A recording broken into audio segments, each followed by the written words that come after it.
जय श्री कृष्ण। श्रीमद्भागवत महापुराण प्रथम खंड तृतीय स्कंध 24वां अध्याय। श्री कपिल देव जी का जन्म। श्री मैत्रेय जी कहते हैं, उत्तम गुणों से सुशोभित मनु कुमारी देवहूति ने जब ऐसी वैराग्य युक्त बातें कहीं, तब कृपालु कर्दम मुनि को भगवान विष्णु के कथन का स्मरण हो आया और उन्होंने कहा। कर्दम जी बोले, दोष रहित राजकुमारी, तुम अपने विषय में इस प्रकार खेद न करो। तुम्हारे गर्भ में अविनाशी भगवान विष्णु शीघ्र ही प्रवेश करेंगे। प्रिय, तुमने अनेक प्रकार के व्रतों का पालन किया है, अतः तुम्हारा कल्याण होगा। अब तुम संयम, नियम, तप और दानादि करती हुई श्रद्धा पूर्वक भगवान का पूजन करो। इस प्रकार आराधना करने पर श्री हरि तुम्हारे गर्भ से अवतीर्ण होकर मेरा यश बढ़ावेंगे और ब्रह्म ज्ञान का उपदेश करके तुम्हारे हृदय की अहंकारमयी ग्रंथि का छेदन करेंगे। मैत्रेय जी कहते हैं, विदुर जी, प्रजापति कर्दम के आदेश में गौरव बुद्धि होने से देवहूति ने उस पर पूर्ण विश्वास किया और वह निर्विकार जगत गुरु भगवान श्री पुरुषोत्तम की आराधना करने लगी। इस प्रकार बहुत समय बीत जाने पर भगवान मधुसूदन कर्दम जी के वीर्य का आश्रय ले उसके गर्भ से इस प्रकार प्रकट हुए जैसे काष्ठ में से अग्नि प्रकट होती है।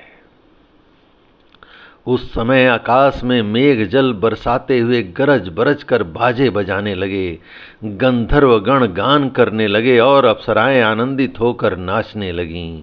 आकाश से देवताओं के बरसाए हुए दिव्य पुष्पों की वर्षा होने लगी। सब दिशाओं में आनंद छा गया, जलाशयों का जल निर्मल हो गया और सभी जीवों के मन प्रसन्न हो गए। इसी समय सरस्वती नदी से घिरे हुए कर्दम जी के उस आश्रम में मरीच आदि मुनियों के सहित श्री ब्रह्मा जी आए। शत्रु दमन विदुर जी, स्वतः सिद्ध ज्ञान से संपन्न अजन्मा ब्रह्मा जी को यह मालूम हो गया था कि साक्षात परम ब्रह्म भगवान विष्णु सांख्य शास्त्र का उपदेश करने के लिए अपने विशुद्ध सत्वमय अंश से अवतीर्ण हुए हैं। अतः भगवान जिस कार्य को करना चाहते थे उसका उन्होंने विशुद्ध चित्त से अनुमोदन एवं आदर किया और अपनी संपूर्ण इंद्रियों से प्रसन्नता प्रकट करते हुए कर्दम जी से इस प्रकार कहा। प्रिय कर्दम, तुम दूसरों को मान देने वाले हो। तुमने मेरा सम्मान करते हुए जो मेरी आज्ञा का पालन किया है, इससे तुम्हारे द्वारा निष्कपट भाव से मेरी पूजा संपन्न हुई है। पुत्रों को अपने पिता की सबसे बड़ी सेवा यही करनी चाहिए कि जो आज्ञा ऐसा कहकर आदर पूर्वक उनके आदेश को स्वीकार करें। बेटा, तुम सभ्य हो, तुम्हारी ये सुंदरी कन्याएं अपने वंशों द्वारा इस सृष्टि को अनेक प्रकार से बढ़ावेंगी।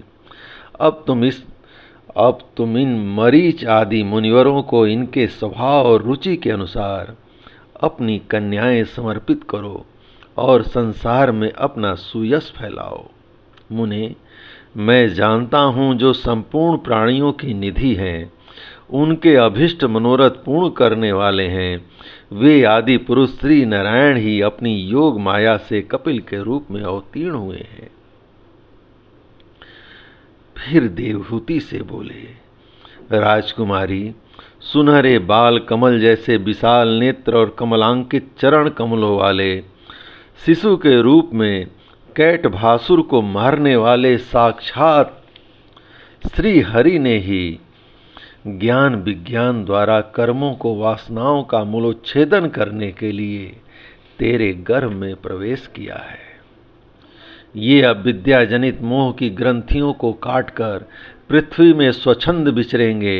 ये सिद्ध गणों के स्वामी और सांख्याचारों के भी माननीय होंगे।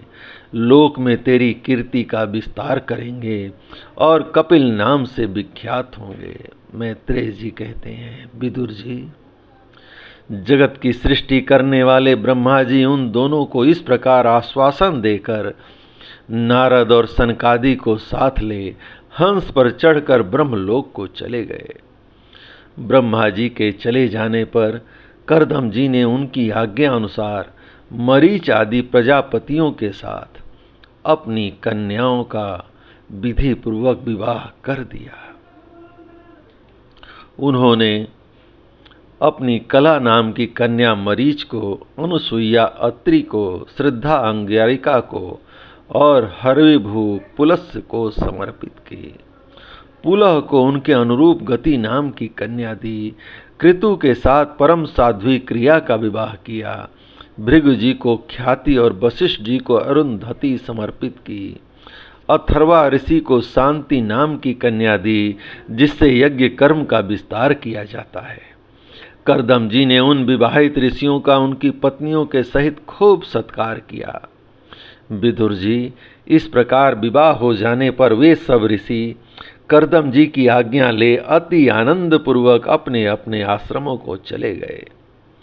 करदम जी ने देखा कि उनके यहाँ साक्षात देवाधिदेव श्री हरि ने ही अवतार लिया है, तो वे एकांत में उनके पास गए और उन्हें प्रणाम करके इस प्रकार कहने लगे, ओहो, अपने पाप कर्मों के कारण इस दुखमय संसार में नाना प्रकार से पीड़ित होते हुए पुरुषों पर देवगण तो बहुत काल बीतने पर प्रसन्न होते हैं, किंतु जिनके स्वरूप को योगी जन अनेकों जन्मों के साधन से सिद्ध हुई सुदृढ़ समाधि के द्वारा एकांत में देखने का प्रयत्न करते हैं, अपने भक्तों की रक्षा करने वाले वे ही श्री हरि हम विषय लोलुपों के द्वारा होने वाली अपनी अवज्ञा का कुछ भी विचार न कर आज हमारे घर अवतीर्ण हुए हैं।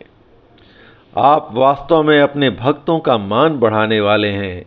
आपने अपने वचनों को सत्य करने और सांख्य योग का उपदेश करने के लिए ही मेरे यहाँ अवतार लिया है। भगवान, आप प्राकृत रूप से रहित हैं। आपके जो चतुर्भुज आदि अलौकिक रूप हैं वे ही आपके योग्य हैं, तथा जो मनुष्य सदृश रूप आपके भक्तों को प्रिय लगते हैं वे भी आपको रुचिकर प्रतीत होते हैं। आपका पाद पीठ तत्व ज्ञान की इच्छा से विद्वानों द्वारा सर्वदा वंदनीय है, तथा आप ऐश्वर्य, वैराग्य, यश, ज्ञान, वीर्य और श्री इन 6 ऐश्वर्यों से पूर्ण हैं। मैं आपकी शरण में हूँ। भगवान, आप परम ब्रह्म हैं। सारी शक्तियाँ आपके अधीन हैं। प्रकृति, पुरुष, महत तत्व, काल, त्रिविध अहंकार, समस्त लोक एवं लोकपालों के रूप में आप ही प्रकट हैं, तथा आप सर्वज्ञ परमात्मा ही इस सारे प्रपंच को चेतन शक्ति के द्वारा अपने में लीन कर लेते हैं। अतः इन सब से परे भी आप ही हैं। मैं आप भगवान कपिल की शरण लेता हूँ। प्रभो, आपकी कृपा से मैं तीनों ऋणों से मुक्त हो गया हूँ और मेरे सभी मनोरथ पूर्ण हो चुके हैं। अब मैं संन्यास मार्ग को ग्रहण कर आपका चिंतन करते हुए शोक रहित होकर विचरूंगा। आप समस्त प्रजाओं के स्वामी हैं, अतएव इसके लिए मैं आपकी आज्ञा चाहता हूँ। श्री भगवान ने कहा, मुने, वैदिक और लौकिक सभी कर्मों में संसार के लिए मेरा कथन ही प्रमाण है। इसलिए मैंने जो तुमसे कहा था कि मैं तुम्हारे यहाँ जन्म लूँगा, उसे सत्य करने के लिए ही मैंने यह अवतार लिया है। इस लोक में मेरा यह जन्म लिंग शरीर से मुक्त होने की इच्छा वाले मुनियों के लिए आत्मदर्शन में उपयोगी प्रकृति आदि तत्वों का विवेचन करने के लिए ही हुआ है। आत्मज्ञान का यह सूक्ष्म मार्ग बहुत समय से लुप्त हो गया है। इसे फिर से प्रवर्तित करने के लिए ही मैंने यह शरीर ग्रहण किया है, ऐसा जानो। मुने, मैं आज्ञा देता हूँ, तुम इच्छानुसार जाओ और अपने संपूर्ण कर्म मुझे अर्पण करते हुए दुर्जय मृत्यु को जीतकर मोक्ष पद प्राप्त करने के लिए मेरा भजन करो। मैं स्वयं प्रकाश और संपूर्ण जीवों के अंतःकरण में रहने वाला परमात्मा ही हूँ। अतः जब तुम विशुद्ध बुद्धि के द्वारा अपने अंतःकरण में मेरा साक्षात्कार कर लोगे, तब सब प्रकार के शोक से छूटकर निर्भय पद मोक्ष प्राप्त कर लोगे। माता देवहूति को भी मैं संपूर्ण कर्मों से छुड़ाने वाला आत्मज्ञान प्रदान करूंगा, जिससे यह संसार रूप भय से पार हो जाएंगी। श्री मैत्रेय जी कहते हैं, भगवान कपिल के इस प्रकार कहने पर प्रजापति कर्दम जी उनकी परिक्रमा कर प्रसन्नता पूर्वक वन को चले गए।